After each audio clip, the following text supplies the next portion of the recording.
ஏன்னா என் ஃப்ரெண்ட்ஸ் எல்லாம் நிறைய படம் பண்ணுறாங்கல்ல, ஃபில்ம் மேக்கர்ஸு. நீங்கள் நேம் கேட்காதீங்க, நான் சொல்ல மாட்டேன். பட் ஃப்ரெண்ட்ஸ்கிட்ட பேசும்போது அவங்கெல்லாம் இல்லை, நிறைய பேர் இல்லை ஆஸ்பைரிங் அப்புறம் கேட்குறேன். ஓகே, ஆஸ்பைரிங் ஃபில்ம் மேக்கர்ஸ் அவங்களும் ஆஸ்பைரிங் ஃபில்ம் மேக்கர்ஸு, ஏடிஸு, இவங்க எல்லாத்தையுமே ஒரு பேட்டர்ன் நான் பார்க்குறேன்.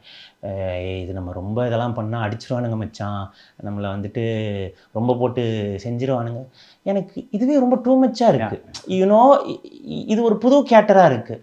என்னடா அது? அப்போ நீங்கள் கதை எழுதும் போதே வந்துட்டு இன்டர்நெட்டில், ட்விட்டரில் எல்லாத்துலேயும் நம்மளை எப்படி பாராட்டுவாங்க, இதெல்லாம் யோசித்து எழுதுகிற ஒரு ஸ்பேஸ் இருக்குல்ல, அது ரொம்ப பிளாஸ்டிக்கியாக மாறுமோன்னு எனக்கு ஒரு பயமாக இருக்குது.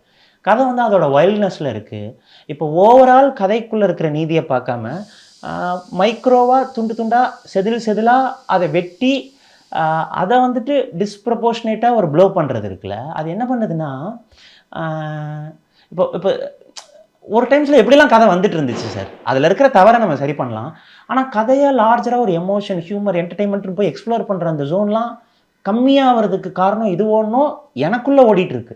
ஏன்னா நான் பார்க்கும்போது, டேய் நீ என்ன யோசிக்கணும், உனக்கு என்னெல்லாம் பிடிச்சிது, ஒரு எக்ஸைட்மெண்ட்டோட கதை எழுதணும்ல. ஏன்னா கதை எழுதுறது எங்கன்னா எக்ஸைட்மெண்ட்லேருந்து தான் வரும்.